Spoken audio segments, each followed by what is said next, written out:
India Pakistan போர் நிப்பாட்டிட்டாங்க அப்படின்னு சொல்லலாம்னு சொல்லி ஆரம்பிக்கலாம்னு பார்த்தேன். பட் மறுபடியும் அவங்க ட்ரோனை பறக்க விட்டுருக்காங்க. அதை வெற்றிகரமாக நம்ம அங்கேயே அழிச்சாச்சு, வானத்திலே அழிச்சாச்சு.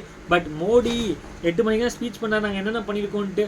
இதில் ட்ரம்ப் என்னன்னா இந்த போருக்கு நிறுத்தத்துக்கு நான் தான் காரணம்னு சொல்லி அவரோட சைடு சொல்கிறாரு. பட் விராட் கோலி ஒரு சைடு வந்து ரிட்டையர்மெண்ட் ஆகுது. எக்கச்சக்கமான தலைவலிங்க இன்னைக்கு. ஆமாங்க, கடந்த ஒரு 48 மணி நேரமாக 2 சைடும் துப்பாக்கி சூடு இல்லாமல் அமைதியாக இருந்துச்சு.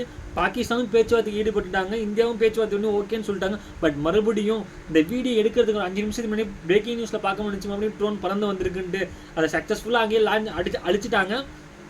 அதனால் வெடி வெடிச்ச மாதிரி சவுண்டு கிடைச்சுன்னு சொல்லி சொல்கிறாங்க. ட்ரம்ப் வந்து நான் தான் இந்த பாகிஸ்தானுக்கு இந்தியாவுக்கும் இந்த போரை நிப்பாட்டி வச்சேன்னு சொல்கிறாரு. பட் பாகிஸ்தான் அடங்குன மாதிரி தெரிலங்க. ஏன்னா இந்தியா ஒரு அளவுக்கு தான் பொறுமையாக இருக்கும், அதுக்கு மேலே போச்சுன்னா என்ன நடக்குதுன்னு தெரியாது.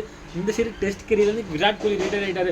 ஆமாங்க, 123 டெஸ்ட்டில் 9340 ரன் என்னமோ அடிச்சிருக்காருங்க.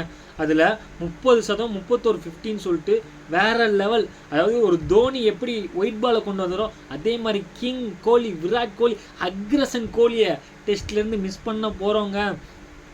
அது ஒரு சைடு இருக்க மாதிரி UAE 10 பேரும் டிக்ளேர் பண்ணியிருக்காங்கங்க. அது ஒரு சைடு ஒரு கதையாக இருக்குது. இதே மாதிரி எக்கச்சக்கமான ட்ராமா நீங்கள் நடந்துருக்குங்க. இந்த வீடியோ பிடிச்சா லைக் பண்ணுங்கள். Thank you guys.